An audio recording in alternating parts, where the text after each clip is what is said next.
மெய்வெளியின் செய்திகள் ஆதரவு வழங்குவோர் Satcon Holidays.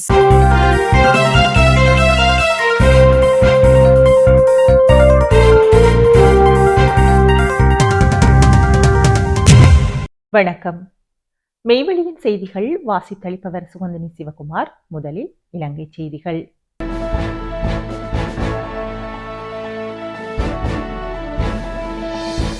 சகோதரத்துவத்துடன் கைகோர்ப்போம். ஜனாதிபதி அனுரகுமார திசநாயக்காவின் சித்திரை புத்தாண்டுக்கான கோரிக்கை. எழுந்துள்ள சவால்களை துணிவுடன் எதிர்கொண்டு வளமான நாடு, அழகான வாழ்க்கை எனும் இலங்கை அனைவருக்கும் உரித்தாக்குவதற்கு சகோதரத்துவத்துடன் கைகோர்ப்போம் என ஜனாதிபதி அனுரகுமார திசநாயக்க கோரிக்கை விடுத்துள்ளார். சித்திரை புத்தாண்டுக்கான தமது வாழ்த்துச் செய்தியில் ஜனாதிபதி இதனை குறிப்பிட்டுள்ளார். பௌதிக ரீதியாகவும் ஆன்மீக ரீதியாகவும் புதுமை பெறும் எதிர்பார்ப்பை அடையாளப்படுத்தும் சித்திரை புத்தாண்டு இந்நாட்டு மக்களின் பிரதான கலாசார விழாவாகும். பாரம்பரிய சம்பிரதாயங்களை பாதுகாத்து சடங்குகளுக்கும் சமய கிரிகைகளுக்கும் முன்னுரிமை அளித்து அனைவரும் ஒன்றிணைந்து ஒரே சுபவேளையில் செயற்படுவது இப்புத்தாண்டின் சிறப்பம்சமாகும். இவ்வாறு பகிர்ந்து கொள்ளப்படும் கலாசாரம் உலகிற்கு முன்னால் எமது நாட்டின் தனித்துவத்தையும் எமது சமூகங்களுக்கிடையே நிலவும் சமூக கலாசார பிணைப்பையும் மிகச் சிறப்பாக பிரதிபலிக்கிறது. நாட்டின் எதிர்கால அபிவிருத்தி பாதையை இந்த பெருமதிமிக்க கலாசாரத்துடனும் சிறந்த வரலாற்று மரபுரிமையுடனும் மட்டுமே தேர்ந்தெடுக்க முடியும் என்று நாம் திடமாக நம்புகின்றோம். அதற்கமைய எமது அனைத்து எதிர்கால அபிவிருத்தி திட்டங்களும் அந்த பெருமதிமிக்க மரபுரிமை மற்றும் கலாசாரத்தின் மீது வலுவாக காலூன்றி தயாரிக்கப்பட்டுள்ளன என்பதை இங்கு நினைவு கூற வேண்டும். அதேபோல சூரிய பேச்சுக்கு இணையாக மேற்கொள்ளப்படும் அனைத்து சடங்குகளினதும் பொதுவான எதிர்பார்ப்பு கூட்டு முயற்சியை மதிக்கின்ற, மற்றவர்களினதும் இயற்கையினதும் இருப்புக்கு மதிப்பளிக்கின்ற ஒரு மனிதாபிமானம் உள்ள புதிய மனிதனை உருவாக்குவதாகும்.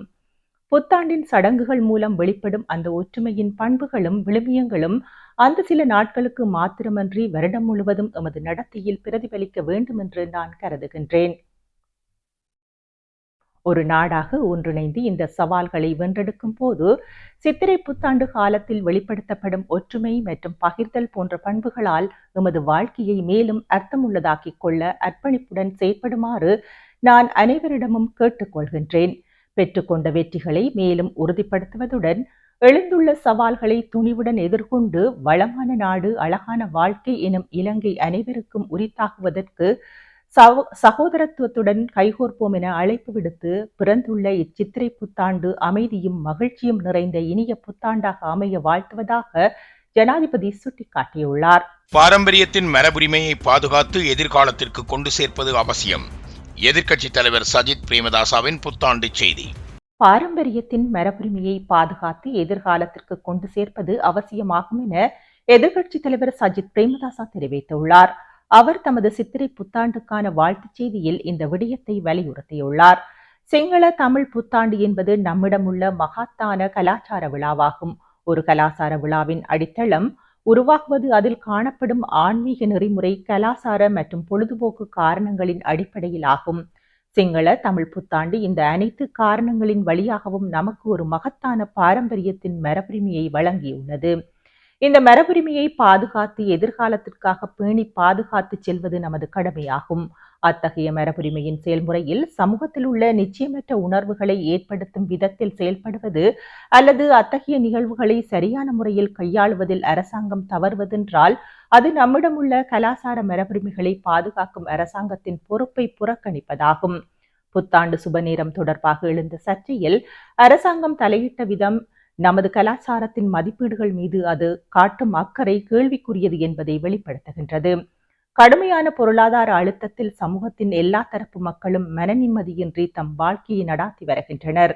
அத்தகைய சூழ்நிலையில் தேவையானது குறுகிய கால தீர்வுகள் அல்ல, நீண்டகால தீர்வுகளின் வழியாக மக்களை வலிமைப்படுத்துவதாகும். உதயமாகும் புத்தாண்டில் அதற்கான நிலையான செயல் திட்டத்திற்கு நாம் முழுமையாக அர்ப்பணிப்போம் என்பதை தெரிவிக்கின்றேன். சிங்கள தமிழ் புத்தாண்டு அமைதியாக நமக்கு சொல்லிக் கொடுக்கும் நல்லிணக்கம் பற்றிய மகத்தான பாடத்தை வழிகாட்டியாக கொண்டு அதற்காக நாம் அர்ப்பணிப்போம் என எதிர்க்கட்சித் தலைவர் சஜித் பிரேமதாசா வலியுறுத்தியுள்ளார். முல்லைத்தீவு கொக்கு தொடுவாய் உப்பள விவகாரம் நேரில் சென்று ஆராய்ந்துள்ளார் MA சுமந்திரன். முல்லைத்தீவு கொக்கு தொடுவாய் குஞ்சு கால்வெளி பகுதியில் உள்ள தமிழ் மக்களின் பூர்வீக விவசாய நிலங்களை மகாவலி அபிவிருத்தி சபை சட்டவிரோதமாக ஆக்கிரமிப்பு செய்து பெரும்பான்மை இனத்தவருக்கு உப்பளம் அமைப்பதற்கு வழங்கிய விவகாரம் தொடர்பில் இலங்கை தமிழரசு கட்சியின் பொதுச் செயலாளரும் ஜனாதிபதி சட்டத்தரணியுமான எம்.ஏ. சுமந்திரன் நேற்று நேரில் சென்று ஆராய்ந்துள்ளார். அந்த வகையில் வன்னி மாவட்ட நாடாளுமன்ற உறுப்பினர் துரைராசா ரவிகரன் மற்றும் காணுகளுக்குரிய கொக்கு தொடுவாய் பகுதியைச் சேர்ந்த மக்கள் ஆகியோருடன் கலந்துரையாடி குறித்த சட்டவிரோத உப்பளம் விவகாரம் தொடர்பில் சுமந்திரன் கேட்டறிந்து கொண்டார். அதனைத் தொடர்ந்து நாடாளுமன்ற உறுப்பினர் ரவிகரன் மற்றும் பொதுமக்கள் ஆகியோரின் கோரிக்கைக்கு அமைவாக பிணக்கிற்குரிய குறித்த பகுதியையும் எம்.ஏ. சுமந்திரன் நேரடியாக சென்று பார்வையிட்டதுடன் குறித்த சட்டவிரோத செயற்பாட்டிற்கு எதிராக சட்ட நடவடிக்கை மேற்கொள்வது தொடர்பிலும் கலந்துரையாடியிருந்தமை குறிப்பிடத்தக்கது. வளமான வடக்கு மாகாணம் என்ற எமது பொதுவான இலக்கை நாம் நிச்சயம் அடைவோம். வடக்கு மாகாண ஆளுநர் நா. வேதநாயகன் அவர்களின் புத்தாண்டு செய்தி. மலரும் சித்திரை புத்தாண்டை உவகையுடன் கொண்டாடும் மக்கள் அனைவருக்கும் எனது உளமார்ந்த புத்தாண்டு நல்வாழ்த்துக்களை தெரிவித்துக் கொள்கின்றேன் என வடக்கு மாகாண ஆளுநர் நா. வேதநாயகன் குறிப்பிட்டுள்ளார். அவர் விடுத்துள்ள புத்தாண்டு வாழ்த்துச் செய்தியில் இயற்கையோடு இணைந்ததாக சூரியனின் சுழற்சியை அடிப்படையாக கொண்டு பிறக்கும் இந்த புத்தாண்டு எமது பாரம்பரியத்தோடும் பண்பாடோடும் பின்னி பிணைந்த ஓர் உன்னத திருநாளாகும். தமிழ் மற்றும் சிங்கள மக்கள் ஒரே நன்னாளில் இணைந்து கொண்டாடும் இப்பண்டிகையானது இனங்களுக்கிடையிலான நல்லிணக்கத்தையும் சகோதரத்துவத்தையும் பரஸ்பர புரிந்துணர்வையும் வலுப்படுத்தும் ஒரு சிறப்பான பாலமாக அமைகிறது. கடந்த கால சவால்களிலிருந்து மீண்டெழுந்து நம்பிக்கையுடன் புதியதொரு வளமான எதிர்காலத்தை நோக்கி எமது வடக்கு மாகாணம் இன்று துரிதமாக பயணித்துக் கொண்டிருக்கின்றது. உலகில் தற்போது ஏற்பட்டுள்ள போர்ச்சூழலின் தாக்கம் மீண்டெழுந்து கொண்டிருக்கும் எம்மை மீண்டும் ஒரு நெருக்கடிக்கு உள்ளாக்கியிருக்கும் இந்த சவாலான காலகட்டத்தில் மாண்புமிகு ஜனாதிபதி அன்றகுமார திசநாயக்க அவர்களின் உறுதியான மற்றும் சிறப்பான தலைமைத்துவத்தால் இந்த பாதிப்பில் இருந்து எமது மக்களுக்கு விரைவான மீட்சி கிடைத்திருக்கின்றது. நாட்டு மக்களின் மீது இயலுமானவரை பொருளாதார சுமைகளை சுமத்தாமல் இருப்பதற்காக காத்திரமான நிவாரணங்களும் அரசாங்கத்தால் வழங்கப்பட்டிருக்கின்றன. விவசாயம், கடற்தொழில், கல்வி, சுற்றுலா மற்றும் உட்கட்டமைப்பு என அனைத்து துறைகளிலும் நாம் அடைந்து வரும் முன்னேற்றங்கள் இந்த புதிய ஆண்டில் மேலும் பல மடங்கு சிறக்க வேண்டும். பேதங்களை மறந்து அனைவரினதும் ஒன்றுபட்ட உழைப்பாலும் அர்ப்பணிப்பாலும் வளமான வடக்கு மாகாணம் என்ற எமது பொதுவான இலக்கை நாம் நிச்சயம் அடைவோம். புதிய எதிர்பார்ப்புகளோடு பிறக்கும் இந்த சித்திரை புத்தாண்டு உங்கள் அனைவரினதும் இல்லங்களிலும் உள்ளங்களிலும் புதிய ஒளியையும் மகிழ்ச்சியையும் ஏற்றட்டும். கடின உழைப்பும் நேர்மறையான சிந்தனைகளும் எமது மாகாணத்தையும் நாட்டையும் பொருளாதார சுபீட்சத்தை நோக்கி இட்டுச் செல்லட்டும். அனைவருக்கும் அமைதி, ஆரோக்கியம், செல்வம் மற்றும் சகல சௌபாக்கியங்களும் நிறைந்த இனிய தமிழ் சிங்கள புத்தாண்டு நல்வாழ்த்துகள் என குறிப்பிட்டுள்ளார். பிரித்தானியாவில் இருந்து இலங்கை திரும்பிய பெண் ராணுவ மருத்துவர் அதிரடியாக கைது. பிரித்தானியாவில் வசித்த பெண் ராணுவ மருத்துவர் ஒருவர் இலங்கை திரும்பிய போது கட்டுநாயக்கா விமான நிலையத்தில் வைத்து கைது செய்யப்பட்டார். பிரித்தானியாவில் வசிக்கும் தனது கணவர் மீதான அளவற்ற அன்பின் காரணமாக ராணுவ சட்டங்களை மீறி கடந்த 2 ஆண்டுகளாக அங்கேயே தங்கியிருந்துள்ளார். இலங்கை ராணுவ மருத்துவமனையில் கேப்டன் தரவரிசையில் பணியாற்றி வந்த இவர் இந்தியாவின் மும்பை வழியாக இலங்கை வந்தடைந்தார். அவர் விமான நிலையத்தின் குடிவரவு மற்றும் குடியகல்வு அதிகாரிகளிடம் தனது கடவுச்சீட்டை சமர்ப்பித்துள்ளார். இதன்போது அவர் இராணுவத்தால் தேடப்பட்டு வரும் நபர் என உறுதி செய்யப்பட்ட நிலையில் உடனடியாக கைது செய்யப்பட்டார். பணியை புறக்கணித்துவிட்டு வெளிநாடு சென்ற குறித்த பெண் 2 ஆண்டுகளுக்கு பின்னர் மீண்டும் நாடு திரும்ப முற்பட்ட போதே அதிகாரிகளிடம் சிக்கிக் கொண்டார். சந்தேக நபரான பெண்ணின் கணவர் ஒரு மருத்துவர் எனவும் அவர் பிரித்தானியாவின் புகழ்பெற்ற கேம்பிரிட்ஜ் பல்கலைக்கழகத்தில் உயர்கல்வி பயின்று வருவதும் தெரியவந்துள்ளது. அல்லைப்பிட்டியில் மனித எண்பு சிதிலங்கள் மீட்கப்பட்ட பகுதியில் ஜனவரி மாத பத்திரிகை ஒன்றில் சுற்றப்பட்ட 3 மதுபான போத்தல்கள் மீட்பு. யாழ்ப்பாணம் அல்லைப்பிட்டி பகுதியில் உள்ள தனியார் காணியொன்றிலிருந்து மனித எண்பு சிதிலங்கள் மீட்கப்பட்டுள்ளன. குறித்த சிதிலங்கள் காணப்பட்ட பகுதிக்கு அண்மையில் உள்ள மரம் ஒன்றில் கடந்த ஜனவரி மாதம் 11ஆம் தேதி வெளியான பத்திரிகை ஒன்றில் சுற்றப்பட்ட நிலையில் 3 மதுபான போத்தல்களும் இளம் சிவப்பு நிற டி-ஷர்ட் ஒன்றும் காணப்படுகிறது. அல்லைப்பிட்டி பகுதியில் உள்ள தனது காணியினை இன்றைய தினம் செவ்வாய்க்கிழமை பார்வையிட சென்ற நபர் எண்பு சிதிலங்களை கண்ணுற்று போலீசாரின் அவசர சேவை இலக்கத்திற்கு அறிவித்திருந்தார். அதனையடுத்து சம்பவ இடத்திற்கு விரைந்த போலீசார் விசாரணைகளை முன்னெடுத்தனர். அதன்போது அக்காணிக்குள் நின்ற மரம் ஒன்றில் தூக்கு போட்டமைக்கான அடையாளம் காணப்பட்டுள்ளதுடன் மரத்திற்கு அருகில் எண்பு சிதிலங்கள் ஆங்காங்கே காணப்பட்டுள்ளன. உடலை மிருகங்கள் கடித்து குதறி இருக்கலாம், அதனால் எண்புகள் சிதறி காணப்படுகிறது என போலீசார் சந்தேகிக்கின்றனர். அதே நேரம் தூக்கிட்டிருக்கலாம் என சந்தேகிக்கப்படும் மரத்தின் கிளையொன்றில் பிங்க் கலர் டி-ஷர்ட் ஒன்றும் காணப்படுகிறது. அது உயிரிழந்தவரின் டி-ஷர்ட்டாக இருக்கலாம் எனவும், அதற்கு அருகில் உள்ள கிளையொன்றில் காணப்பட்ட பையில் இருந்து ஜனவரி மாதம் 11ஆம் தேதி வெளியான பத்திரிகையில் சுற்றப்பட்ட மதுபானத்துடன் 3 மதுபான போத்தல்களும் காணப்பட்டுள்ளன. அதேவேளை அப்பகுதியில் கிழிந்த நிலையில் கருப்பு நிற நீள காற்சட்டை ஒன்றும் காணப்படுகிறது. அதுவும் உயிரிழந்த நபரின் ஆடையாக இருக்கலாம் எனவும், மிருகங்கள் உடலை இழுத்த வேளை காற்சட்டை கிழிந்திருக்கலாம் என போலீசார் சந்தேகிக்கின்றனர். ஊர்காவற்துறை போலீஸ் பிரிவுக்கு உட்பட்ட பகுதியில் அண்மையில் எவரும் காணாமல் போனதாக முறைப்பாடுகள் எதுவும் தமக்கு கிடைக்கவில்லை எனவும் போலீசார் தெரிவித்தனர். இந்த நிலையில் சம்பவம் தொடர்பில் ஊர்காவற்துறை போலீசார் விசாரணைகளை முன்னெடுத்துள்ள நிலையில் ஊர்காவற்துறை நீதவான் நீதிமன்ற பதில் நீதவான், யாழ் போதனா வைத்தியசாலை சட்ட வைத்திய அதிகாரி, யாழ்ப்பாண தடயவியல் போலீசார் உள்ளிட்டோரும் சம்பவ இடத்திற்கு நேரில் சென்று விசாரணைகளை முன்னெடுத்துள்ளனர். செய்திகளில் இனி வருவன இந்திய செய்திகள். Discover the magic of Sri Lanka with Satkin Holidays. From breathtaking beaches to ancient temples, we offer curated travel itineraries for every kind of traveler. Our experts design the perfect journey, tailored to your needs and interests, ensuring you make the most of your time in Sri Lanka. Experience Sri Lanka's vibrant culture, pristine nature, and world-class hospitality with Satkin Holidays. Book your unforgettable adventure today with Satkin Holidays.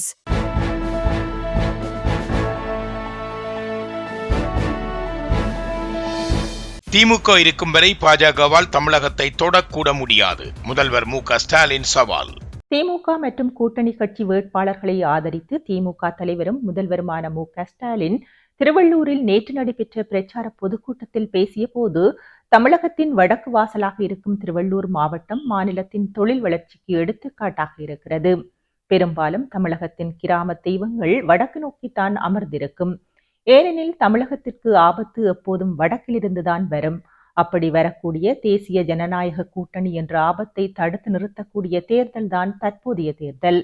ஓராண்டுக்கு முன்பு இதே திருவள்ளூரில் நின்றுதான் மத்திய பாஜக அரசை நோக்கி எத்தனை ஏவல் அமைப்புகளை வேண்டுமானாலும் துணைக்கு அழைத்துக் கொண்டு வாருங்கள், தமிழகம் என்றைக்கும் டெல்லிக்கு அவுட் ஆஃப் கண்ட்ரோல் தான் என்று சவால் விட்டேன்.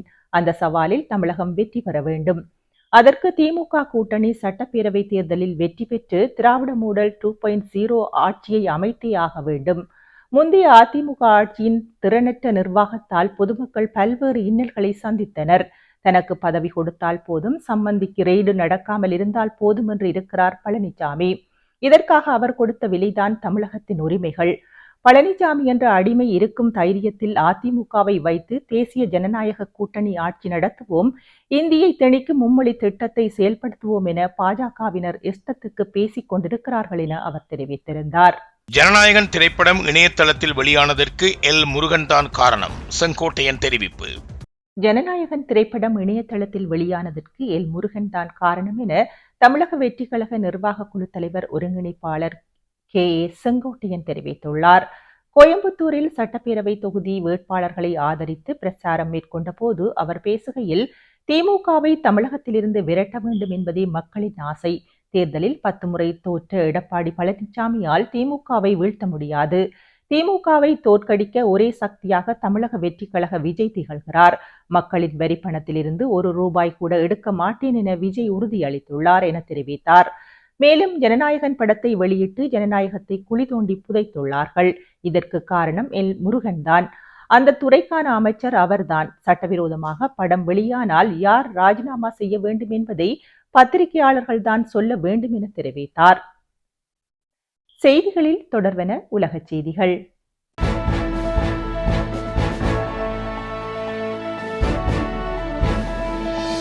பல தசாப்தங்களுக்கு பின் லெபனான் மற்றும் இஸ்ரேலின் தூதுவர்களிடையே வாஷிங்டனில் சந்திப்பு.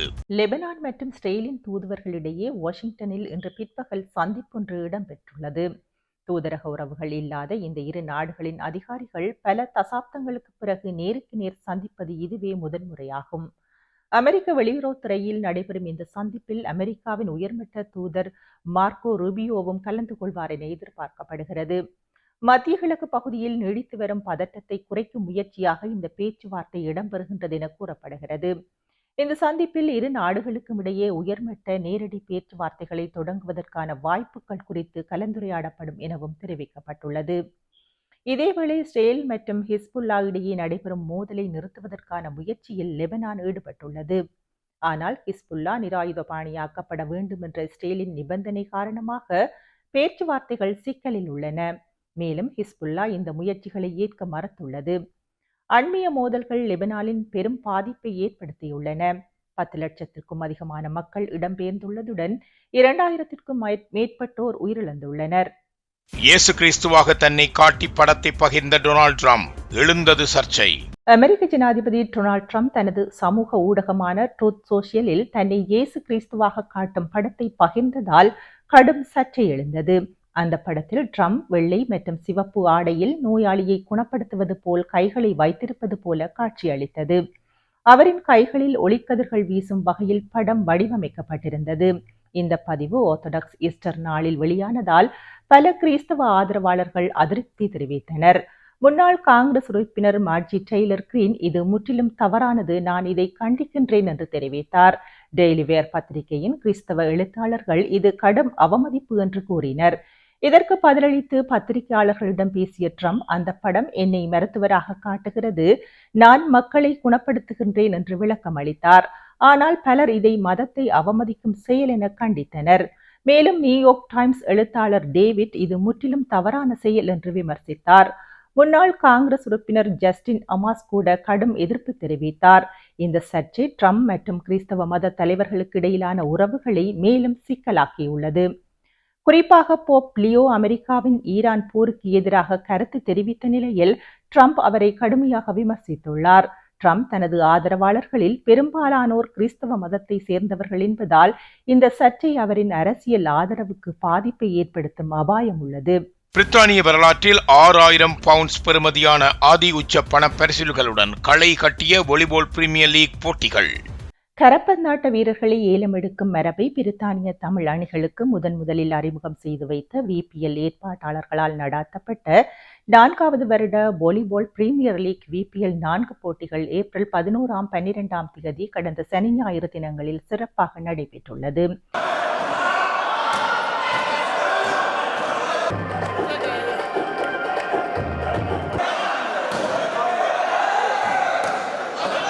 லண்டன் சவுத் ஓல்ட் ரோம்ஸ் வேல்ஸ் லெஸ் சென்டரில் உள்ள இருகோட்டு உள்ளரங்க மைதானத்தில் நடைபெற்ற போட்டியில் 18 அணிகளில் அனுபவம் மிக்க சுமார் 100க்கும் மேற்பட்ட வீரர்கள் களமிறங்கியிருந்தனர். பிரித்தானியா மற்றும் ஐரோப்பிய புலம்பெயர் தமிழ் கரப்பந்தாட்ட கழகங்கள், விபிஎல் சிறப்பு அணிகளை வழிநடத்தி வரும் உரிமையாளர்கள், முகாமையாளர்கள், ரசிகர்கள் என பலர் இந்த போட்டியினை காண திரண்டிருந்தனர். 4வது வருட விபிஎல் 4 போட்டிகளில் 12 வழமையான போட்டி அணிகளுடன் விபிஎல் 2026 இவ்வாண்டு புதிதாக அறிமுகம் செய்யப்பட்ட 6 ஓவர் 50 அணிகளும் பங்கு பெற்றி சிறப்பித்திருந்தன. 2 நாள் போட்டிகளில் 5-a-side போட்டியில் 1000 பவுண்ட் முதல் வெற்றி கிண்ணத்தை யூகே தண்டர் ஃபைட்டர் அணி தட்டிச் சென்றது. 2ஆம் இடத்தை யூகே தமிழ் யுனைடெட் அணியும், 3ஆம் இடத்தை லியோ அணியும், 4ஆம் இடத்தை வேல்ஸ் டைகர் அணியும் முறையே தட்டிச் சென்றன. 5-a-side போட்டியில் போட்டி நாயகன் யூகே தண்டர் ஃபைட்டர் அணியில் இருந்து சரண் தெரிவு செய்யப்பட்டார். போட்டி தொடர் நாயகனாக யூகே தமிழ் யுனைடெட் அணியின் ஜீவா தெரிவு செய்யப்பட்டிருந்தார். விபிஎல் சிறப்பு நாயகனாக யூகே தண்டர் ஃபைட்டர் அணியின் நந்தன் தெரிவு செய்யப்பட்டார். இதேவேளை 4-a-side 1000 பவுண்டுகளுக்கான சாம்பியன் கிண்ணத்தை யூகே தமிழ் யுனைடெட் அணி வென்று சென்றது. 2ஆம் இடத்தை தாய்மண் அணியும், 3ஆம் இடத்தை லண்டன் ஃபயர் அணியும், 4ஆம் இடத்தை ஹண்டர்ஸ் அணியும் பிடித்துக் கொண்டதோடு போட்டி நாயகனாக யூகே யுனைடெட் அணியைச் சேர்ந்த குகன் தெரிவு செய்யப்பட்டார். போட்டி தொடர் நாயகனாக தாய்மண் அணியின் நீதனும், விபிஎல் 2026 சிறப்பு நாயகனாக தாய்மண் அணியின் பாபுவும் பெற்றிருந்தார்கள். அத்தோடு ஓவர் 50 அணிகளுக்கு இடையிலான போட்டிகளில் சாம்பியன் கிண்ணத்தை 6 வாரியர்ஸ் அணியும், 2ஆம் இடத்தை வென்னியன் அணியும், 3ஆம் இடத்தை மிக்காசா கிங்ஸ் அணியும் தட்டிச் சென்றன. போட்டி நாயகனான 6 வாரியர்ஸ் அணியின் வதனனும், போட்டி தொடர் நாயகன் சஞ்சயும் தெரிவாகினர். நடைபெற்ற போட்டியில் கலந்து கொண்ட 18 விபிஎல் அணிகளில் 2026ஆம் ஆண்டுக்கான சிறப்பு அணியாக லியோ அணி தெரிவு செய்யப்பட்டது. இவ்வருட விபிஎல் 4 போட்டியில் 4-a-side போட்டியில் 2ஆம் இடத்தை பிடித்து 500 பவுண்டுகளை வென்ற தாய்மண் அணியின் உரிமையாளர் திரு தவராசா தமது அணியின் வெற்றி தொகையினை தாயகத்தில் உள்ள போராளிகள் அல்லது மாவீரர் குடும்பத்திற்கு உதவுவதற்காக வழங்கியுள்ளார் என்பதும் குறிப்பிடத்தக்கது. புலம்பெயர் தேசங்களில் சமூக ஒருங்கிணைப்பிற்கான வழிகளில் ஒன்றாக காணப்படும் விளையாட்டுகளில் கரப்பந்தாட்ட போட்டியினை உயர்தர ஒழுங்கு, நேர்த்தி, விறுவிறுப்பு, உற்சாகம் குன்றாது ரசிகர்களை ஈர்த்து வரும் VPL 2026 ஆண்டுக்கான போட்டிகளையும் மெய்வழி தொலைக்காட்சி நேரலையாக தமிழ் உலக ரசிகர்களிடம் கொண்டு சேர்த்துள்ளது என்பது குறிப்பிடத்தக்கது. இத்துடன் மெய்வழியின் செய்திகள் நிறைவு பெற்றன. மெய்வழியின் அன்பு நேயர்கள், ஆதரவாளர்கள், அனுசரணையாளர்கள் அனைவருக்கும் இனிய சித்திரை புத்தாண்டு நல்வாழ்த்துகள். வணக்கம்.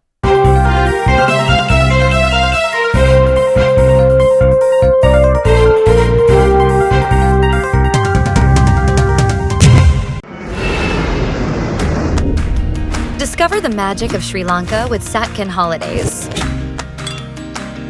From breathtaking beaches to ancient temples, we offer curated travel itineraries for every kind of traveler.